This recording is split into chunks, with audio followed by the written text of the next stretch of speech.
Hello, family and friends, and welcome back to my channel. I'm Shauna, and thanks for being here today on this fabulous Friday, the start to the weekend. I hope you have a wonderful weekend ahead.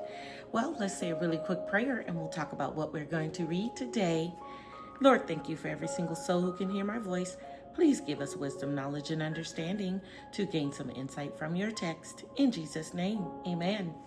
All right, I hope my voice don't sound too funny. I woke up feeling pretty scrappy, and the whole seasonal allergy thing, earache, and so anyway, I'm thankful to be alive nevertheless. All right, so our first reading today is going to come from Mark chapter 7, verses 24 through 30. Jesus healed a Gentile woman's daughter who was plagued by a demon. And at first, Jesus wasn't going to heal her. He's like, you're a Canaanite, you're a Gentile, get out of here, And she said, please, she begged and begged. And Jesus said, it's not right for me to give the children's food to the dogs, referring to them as Gentiles, as dogs, and the Jews as the children. I was like, ooh, that was cold, Jesus. Moving on, the Matthew 15 is the same reading basically, but I did add that Jesus told her, oh woman, great is your faith. Be it done as you desire. So Jesus was moved by her faith because she was not letting up. She was like, look, I know I'm a dog in your eyes, but even the dogs eat the food that falls from under the master's table. And Jesus was like, all right, sprinkle some healing over here. He healed her daughter. He said, your faith is strong. And moving on, the Mark 7:31 through 37, Jesus heals a deaf man with a speech impediment. So not only could he not hear, he stuttered. He had a speech impediment. And once Jesus healed him, it says he opened his ears and released his tongue. And they marveled, who is this man? He opens ears and releases tongues? Jesus is doing great, mighty things. The Matthew 15:29 through 31, great crowds followed Jesus with the lame, the blind. They brought the crippled, they brought the mute, and many others who were afflicted. And it said that he drew a crowd so large, and they stayed with him for 3 days. And Jesus told the disciples, we need to feed them because I can't have them going home. They're going to faint along the way because they had been with Jesus for 3 days and they didn't eat anything. And so Jesus performed another miracle. He blessed 7 loaves of bread and a few fish. And it said that he fed over 4,000, because in one of the readings it said 4,000 men, not to include the women and children. So another miracle of a very vast crowd. That brings us, skip down to Matthew 16:1 through 4. The Pharisees and the Sadducees tried to test Jesus by asking for a sign that he's Jesus. Well, if you're really Jesus, show us a sign. And Jesus told them, no sign will be given to you except the sign of Noah, referring to when Jesus, not Noah, but Jonah, because remember, Jonah was in the belly of the whale for 3 days. So Jesus said, that's the only sign that you'll be given. And so, but he's referring to his own death when he's going to be crucified, but resurrect 3 days later. And then the Mark 8 reading, beware of the leaven of the Pharisees and of the leaven of Herod. And so Jesus is warning the disciples, don't trust them.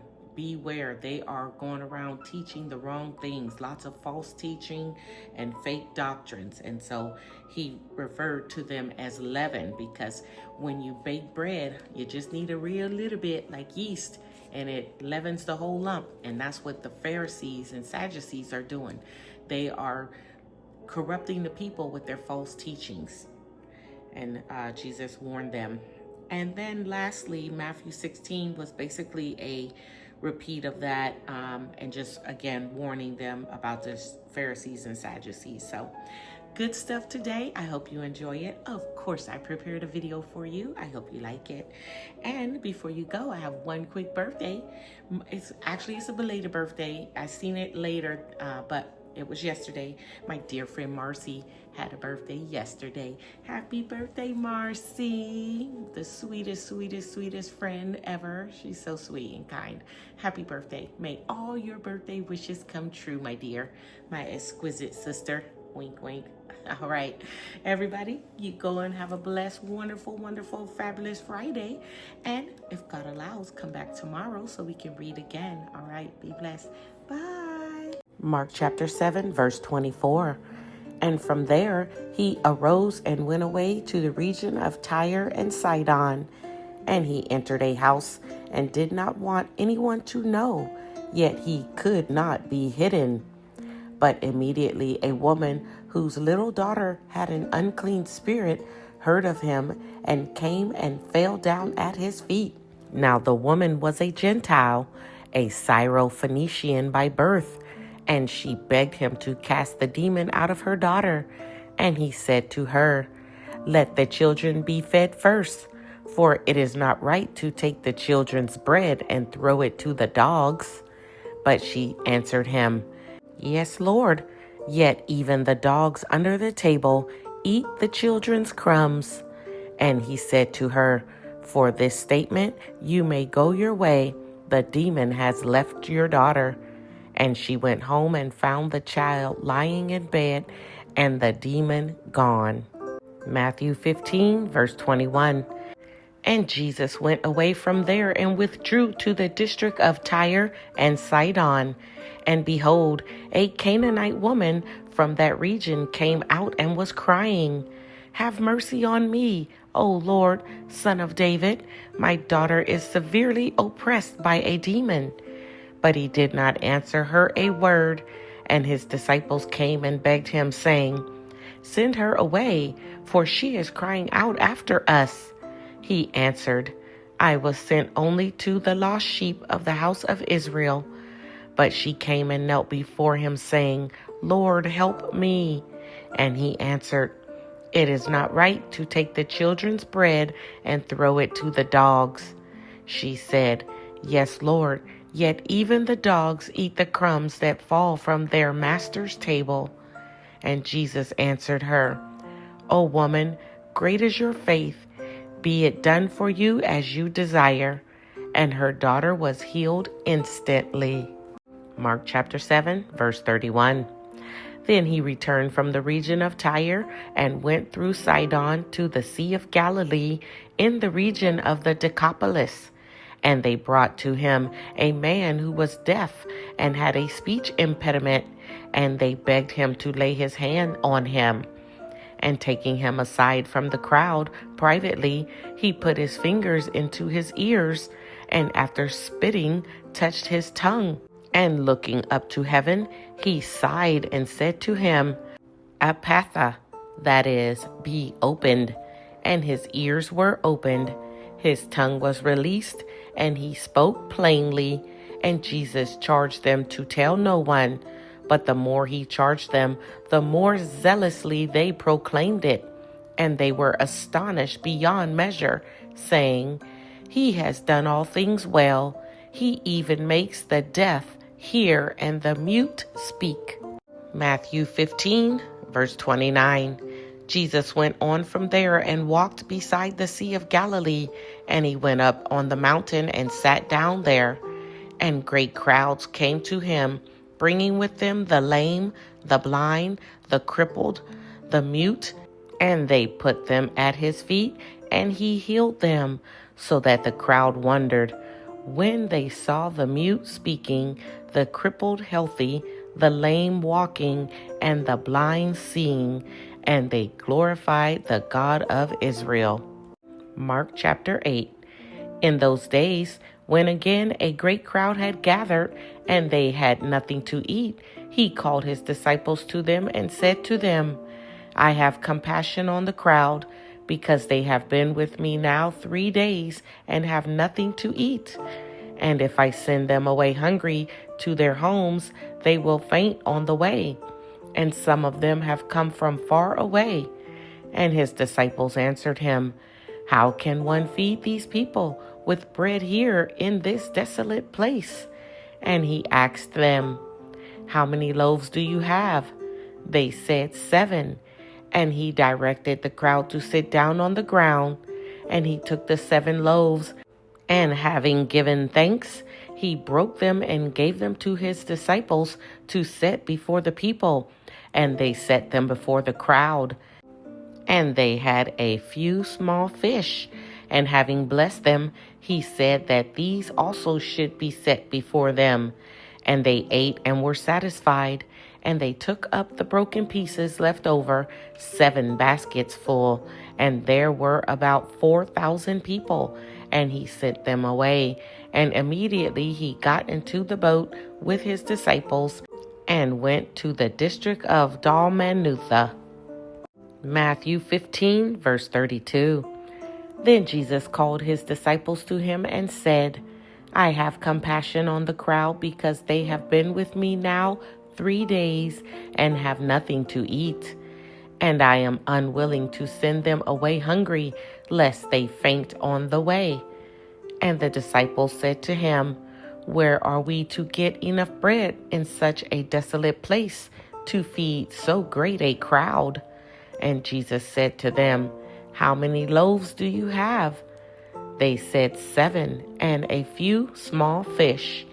And directing the crowd to sit down on the ground, he took the 7 loaves and the fish, and having given thanks, he broke them and gave them to the disciples, and the disciples gave them to the crowds. And they all ate and were satisfied. And they took up 7 baskets full of the broken pieces left over.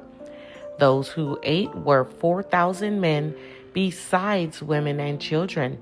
And after sending away the crowds, he got into the boat and went to the region of Magadan. Matthew 16. And the Pharisees and Sadducees came, and to test him they asked him to show them a sign from heaven. He answered them, "When it is evening, you say, 'It will be fair weather, for the sky is red.' And in the morning, 'It will be stormy today, for the sky is red and threatening.' You know how to interpret the appearance of the sky, but you cannot interpret the signs of the times. An evil and adulterous generation seeks for a sign, but no sign will be given to it except the sign of Jonah." So he left them and departed. Mark chapter 8, verse 11. The Pharisees came and began to argue with him, seeking from him a sign from heaven to test him. And he sighed deeply in his spirit and said, "Why does this generation seek a sign? Truly I say to you, no sign will be given to this generation." And he left them, got into the boat again, and went to the other side. Now they had forgotten to bring bread, and they only had 1 loaf with them in the boat. And he cautioned them, saying, "Watch out, beware of the leaven of the Pharisees and the leaven of Herod." And they began discussing with one another the fact that they had no bread. And Jesus, aware of this, said to them, "Why are you discussing the fact that you have no bread? Do you not yet perceive or understand? Are your hearts hardened? Having eyes, do you not see? And having ears, do you not hear? And do you not remember? When I broke the 5 loaves for the 5,000, how many baskets full of broken pieces did you take up?" They said to him, 12. "And the 7 for the 4,000, how many baskets full of broken pieces did you take up?" And they said to him, 7. And he said to them, "Do you not yet understand?" Matthew 16, verse 5. When the disciples reached the other side, they had forgotten to bring any bread. Jesus said to them, "Watch and beware of the leaven of the Pharisees and Sadducees." And they began discussing it amongst themselves, saying, "We brought no bread." But Jesus, aware of this, said, "Oh, you of little faith, Why are you discussing among yourselves the fact that you have no bread? Do you not yet perceive? Do you not remember the 5 loaves for the 5,000 and how many baskets you gathered? Or the 7 loaves for the 4,000 and how many baskets you gathered? How is it that you fail to understand that I did not speak about bread? Beware of the leaven of the Pharisees and Sadducees. Then they understood that he did not tell them to beware of the leaven of bread, but of the teaching of the Pharisees and Sadducees.